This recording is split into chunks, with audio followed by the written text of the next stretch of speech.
Interstellar, The Martian, and Project Hail Mary review. Some are calling these the modern space trilogy. I'm not coining that. Other people are saying that. So if you disagree with me, take it up with someone else. I'm also gonna do some lateral raises. One thing I noticed when watching these three movies is there was quite a lot of overlap, which maybe you expect from this sort of sci-fi space travel genre, right? I'm just gonna talk through each movie a bit at a time, review them as I go, and then maybe I'll talk about some of the similarities, yeah? First up, Interstellar.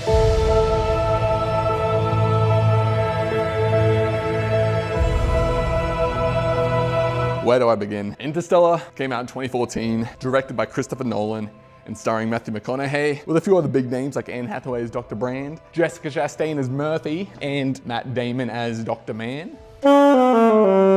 When I make these reviews, I really try to avoid watching what other people have to say first, but especially in the case of Interstellar, it's kind of hard. This movie's 10 plus years old. It's probably one of the most talked about movies of all time, and it's for a good reason. This, honestly, I feel like it defines the space genre, but if you somehow haven't watched Interstellar, basically, Earth is effectively dying, all the crops are dying. Unless I've missed something, it's left pretty ambiguous as to what's led to the situation, but basically all of humans' resources have kind of been put into farming because that's all we can do left, and there's not many crops surviving. And with the help of his daughter, discovers NASA has been working behind the scenes to try and find a new habitable planet for humans, to try and save the human race. And Cooper was the NASA pilot, but he moved to a life of farming with his son and daughter to spend what time we have left. Some people say the opening sequence before they go into space is quite long. I don't think so. I think it does a lot of the necessary groundwork to try and build up a lot of what's going to happen and even address a lot of the themes. A lot of that is thinking too much on the what and not why. The power of love in this movie, oddly enough, is kind of the driving factor. It really is a father-daughter movie more than a space movie. I'll be honest, on first watch, given I was a lot younger,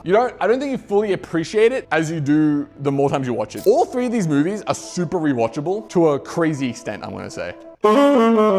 Back on track, Cooper has to make this decision on whether or not he's gonna pilot this mission to try and find habitable planets, because he's been told while he's doing that, those back at NASA are going to be working on plan A, which is get like a massive ship with all the humans off to try and save these people. And their plan B, which Cooper does not want to resort to, is basically mass breeding humanity on a habitable planet and starting from scratch, which obviously he does not want to do because he doesn't want to leave his kids to die. One thing this movie I think does a really good job of, and a lot of it is due to Matthew McConaughey's acting, is the emotional weight a lot of these decisions have and a lot of the consequences of their actions have, because these scenarios that are happening are not comprehensible things. Let's shoot forward a bit when they get into space. Yes, I'm going to talk about spoilers for at least Interstellar and The Martian because these are 10-plus-year-old movies. If you have an issue with that, just skip forward. I'm assuming you've probably seen these. When they get to Miller's planet, I did not remember this being the first planet they went to, but very fast does it give you the weight of what they're doing and the consequences that come with it and the sacrifice they're making. That scene when they get back on the ship and he sees his entire children's life on video is heartbreaking. I think he played that so well. Every time I watch that scene, I am brought to tears, basically. Such a good performance there. And it really is it's like a scenario that you think is impossible. So it's like, how would you react in that situation? But I think he really captured like the absolute regret that why would he not just spend time with his family? The reality that he's missed their entire lives, the belief that he thinks he's left them for dead, all hitting at once. Like, how do you deal with such an insane thing? Man's planet, which, a bit on the nose, Dr. Mann being the, say, bad one. But ultimately, this is kind of the case for all three of these movies where the real antagonist is the situation. You've got some people that may take a adversarial role, but ultimately the situation is what we're fighting against. And I think that's a lot of the time why these movies are so rewatchable, is because it's a triumph of humanity in these movies, and I think that's a big feel-good thing. I don't think anyone really is against the triumph of humanity. I would think there's levels to that, but you know what I'm saying. You can understand Dr. Mann a bit, but it's such a betrayal of the human race, and it really is on the nose, like man is our own downfall, you know what I mean? But Matthew Damon, God, he plays a good weasel. And then the next year he played The Martian. Like, what is that? That's a weird overlap, right? And Jessica Chastain, that was Murphy, is then in The Martian also. Is that a coincidence? Like two big actors in two space movies within a year? I thought that was a weird coincidence.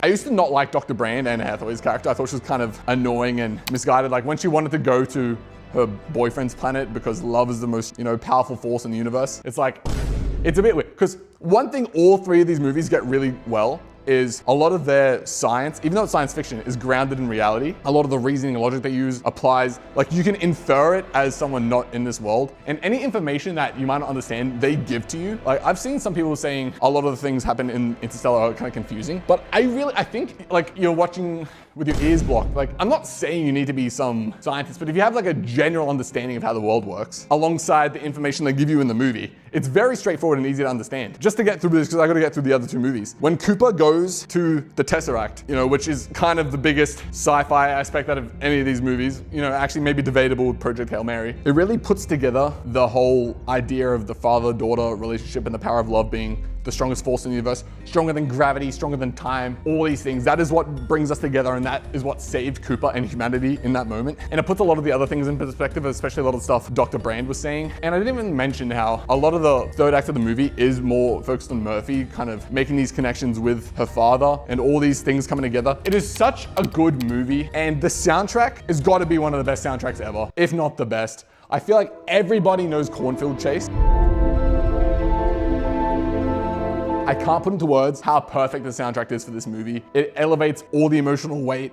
Everything that happens, it's like, just wow. Like Interstellar probably has to be a masterpiece. And there are so many videos that I implore you to watch on this movie, because this is a very, I'm only scratching the surface, but even with the cinematography, I know usually it is practical, but what are you gonna do for space in the Tesseract? I've heard that the effects and research into some of these scenes was so good that it was actually used for NASA research, which, what? Like, if that doesn't give you some sort of insight on how great this movie is, you gotta check it out. But I didn't even mention how insane some of these shots are. Like the massive waves on Miller's planet, to the Tesseract itself, to the man's planet. It's crazy. How does he get these shots?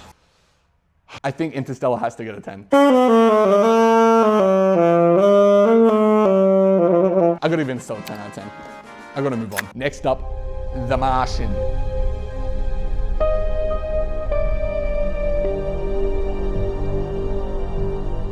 2015, The Martian came out, directed by Ridley Scott, and it's based on the Andy Weir novel. Also did Project Hail Mary. You see where there's a lot of overlap in these things randomly, more than just themes. And this is starring Matt Damon as Mark Watney, the botanist, in what becomes a lone mission of survival on Mars. Whilst it's not, say, as mind-bending as Interstellar, I think it's a fantastic survival story using science in the most practical way you can to survive. And whilst this is more grounded than Interstellar, it's, you know, we haven't actually had people on Mars, so some of the science I think is a bit theoretical, but it still makes sense to the viewer, you know what I'm saying? Movie starts off with a Mars expedition with Jessica Chastain again as the captain of this team, and Mark Watney and a few other big names. And basically they're meant to be here for a certain amount of time, but a massive storm's coming, so they've got to try to evacuate. And unfortunately for Mark Watney, his gear gets caught up in the storm, making his team think he's dead, so they have to leave to save themselves. And this is where reality sinks in, okay? So he wakes up, realizes his situation, realizes that he's probably gonna have to survive here way longer than the supplies are meant for, so he's got to go. And does he go? He gives overpowered main character energy, I'm gonna say that. And right off the bat, I'm gonna say, I think it's well edited in the sense that there's not any scene that feels unnecessary. It's really go, go, go. And he does everything right from the start. He tries to find a way to establish contact with NASA so that help can come, because otherwise, what? He's just gonna live there until he runs out of anything. 2, obtain a food source, and he's a botanist, okay? I think botany's kind of cool. I like plants, but he really uses every skill in his arsenal to get things going. He repairs the hull, all the damage that's been happened. He builds a potato farm on Mars. He's the first botanist on Mars. Like, I'll be serious. And while all this is happening, NASA have started to notice that he might be alive due to satellite imaging. And then this is where we're in all modes go to try and save Mark Watney. And his death has already been announced to the public, so this is a poor thing on NASA's part. And if there was an antagonist in this movie, it would be the president of NASA, because he is somewhat reluctant to do everything in their power to get Mark back. That being said, he's ultimately doing this for the benefit of the other pilots. In his mind, you would think, right? Because eventually, you know, his crew comes to find out, they feel horrible, which eventually turns into a rescue mission with them involved. The thing I love about this movie is it really shows everyone comes to work together, you can make miracles happen. Because it has two kind of things going. It has the power of an individual man doing everything possible to survive. And then you've also got all these people from NASA and even other space agencies coming together to try and save this man. So you've got the power of the collective and the power of the individual. And I just think both are done so well. You're rooting for everyone. And I think that's why it's so rewatchable for one, because it's a feel-good movie. It makes you wanna learn, because then it's like, not that, I don't think I'm gonna be stuck on Mars with a saxophone anytime soon. I didn't even mention that the whole reason I kind of wanted to do this video is because that, how have I forgotten the name of that space trip that just came back from the moon? That is the whole reason I did this, and I can't remember it now. I feel like an idiot now. Whatever. Like Interstellar, the science felt grounded. Theoretical, sure, but like it all made sense. And from what I've seen on, from a little bit of research, is the only thing that was a bit off was the storms on Mars. Apparently he's a bit dramatized, and when he uses the air to propel himself at the end. And Matt Damon was very good in this, especially after playing a little Dr. Man, the little manlet. He's now playing this guy who's goated. Like, he's like, holy shit. Like, when he succeeds in something, you're like, that's my guy. That's all I can really say about that. I thought it was pretty satisfying. He's the Martian. He's a Martian. Bing, bing, bing. What did that mean? Don't know. Out of the 3 on this list, I might put it as my least favorite, but that being said, I think it's a great movie. Great movie, you watch it whenever. It's just a triumph of humanity, triumph of man. Not that man. I've still got trauma from that man, but you know what I'm talking about. And Mark Watney, bit of a goat, let me say that. So I'm gonna give The Martian 7, might be higher. I'm trying to give Interstellar a bit of buffer room because I think that is just above the rest. But that being said, Project Hail Mary, okay?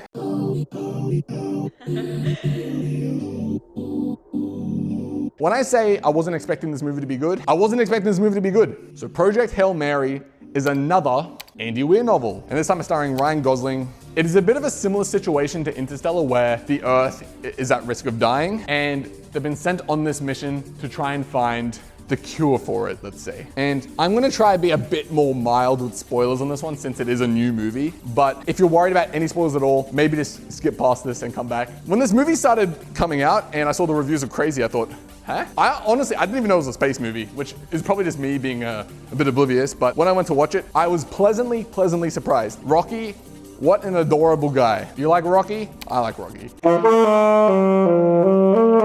So the first part, this is a bit hard to explain without a mild spoiler, so I'm sorry, but I actually wasn't a fan of this aspect, and that's probably the only thing I wasn't a fan of, was when the movie starts, Ryan Gosling, who plays Dr. Grace, wakes up in space and he kind of has amnesia as to why he's there. This whole amnesia bit, I didn't think was necessary because the audience, for the most part, knows what happens immediately and he's the only one that doesn't. And I didn't think it played like a massive role. It just makes the movie harder to explain to other people without spoiling a part that is technically a spoiler but isn't. But going on, wakes up in space and he doesn't know why he's there, right? And this is where we get the backstory, or it's scattered amongst, like a bunch of this backstory is scattered throughout the movie, which I don't think was bad. Like it was nice to get the info here back and forth. The idea is that there's this organism in space that's eating away at the sun, and that in around 50, 60 years, the sun will be dead and thus life on Earth will probably end, right? They found out that there is this is happening to every planet or every sun in all the surrounding solar systems, except for one. And their goal is to send someone there to find out what it is so they can take it home and save Earth, okay? Somewhat similar to Interstellar, where, they're sending out a mission to try and, it's similar in that sense. And then it's similar in the sense to The Martian, where it's kind of it's like a solo man movie. But this time it's Dr. Grace, Ryan Gosling. And I did like Ryan Gosling in this a lot. I thought the light humor throughout is a lot more normal. Like, I generally think a lot of these movies in survival type situations, the people are too serious. Especially this day and age, like I feel like you send any Gen Z up to space, they're not that serious. I'm just gonna say that. Like, I'm up there, I'm gonna crack a joke. Will it be a good one? Maybe not. But you know what I'm saying? Like, people are too serious sometimes, especially when you're in these, I guess, life or death of humanity even situations. You're gonna have a bit of a lighthearted attitude about it. I think you have to, right? Otherwise you're gonna go crazy. He's the one on the mission. The other 2 crewmates that got sent with him didn't wake up from the hibernation. They're both dead. So he's by himself. And he was the one that discovered how to breed these organisms, which they're using as fuel, which is the whole reason they can even reach this planet. When he arrives to the destination, he finds another ship's already there. This is one aspect of the movie I really liked. And it was the fact that when faced with an alien ship and an alien, it wasn't instant hostility, instant defensiveness. It was like, okay, what's up? Let's work together. Let's try and save our planets. That's just nice. People are always so adversarial when they meet new things or hostile. And I'm not saying it's wrong to be on guard, right? But perhaps if we approach things with a more open arms and more, yes, let's work together, things would be better. I'm just saying that. This is where we meet the best character of all time, Rocky, who is a little rock creature alien. And he's been sent on the same mission as Dr. Grace, but for his planet. And he's from like a rock planet. They're all little rock people. I love them. Kind of reminds me of Tors from Interstellar. They both have science that the other kind of doesn't have, and by working together, and they find a way to develop language. And again, this is the same thing that we've seen the other two, where the science seems grounded in what we know. It's very easy to comprehend, so you don't have to be some sort of NASA brain to understand what's happening. After they develop a form to communicate, they become bros, and they're just bros trying to work out how to save their planets. It really shows how, despite language barriers, cultural barriers, whatever, science can be a form of communication, and it can be what brings us together, what shoots us forward. I think this movie is a good lesson in, I was gonna say humanity, but we've got a rock guy, but maybe humanity doesn't necessarily only belong to humans. Crazy statement, I don't know. The relationship they form is just so warm and refreshing, especially when, I said it before, people just wanna fight. And having these two people, I never once was I fearful that they were gonna backstab each other. Never once. These were good people. That's why I think I like this movie, because this time the situation really is the only antagonist. Everyone else is working together. Grace, Rocky, the people on Earth, the people on Earth might have done some questionable things, but it was ultimately for the, I'm not gonna get into that gray area. This movie had a lot of really emotional scenes, like a lot of self-sacrifice, without going into details. This movie had me crying. Like, who would have thought I'd be crying over some of these scenes? And out of all of them, probably had my favorite ending. I didn't even talk about the other two's ending really, but Interstellar, it was left like intentionally ambiguous, I think, which I think is a good ending. Let me just say that. To The Martian, it was just like, okay, cool. How else are you really gonna end that? But then this ending, I was very happy with. I'm like, it made me feel warm. It made me feel hopeful. I think Project Hail Mary, maybe given the name, has a lot of hope. It really enforces the idea that you can be hopeful. And this movie lets you be hopeful. I'm gonna say that, like, I wasn't really dooming. I was dooming sometimes, but like, it was short-lived. I was happy.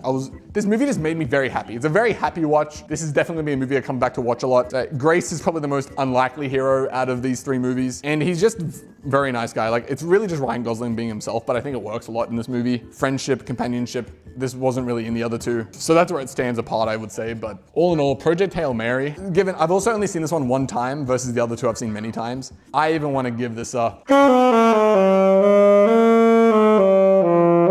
I didn't actually count how many notes that was, but I'm giving it a 9. It might be higher in time, but this is just such a feel-good movie. I really enjoyed the themes. The visuals too. They had some stunning visuals. I didn't even talk about that. With that said, this was reviewing the Modern Space trilogy. I honestly could have spoken about this for ages, but I understand people have time that they might want to do other things for. And I'm not talking about time dilation. If we had time dilation, maybe we could have more time for these things. But if you enjoy space movies, highly recommend these three, but you've probably seen them, but go ahead. So with that being said, Sax and Jim out. Stay sexy, everyone.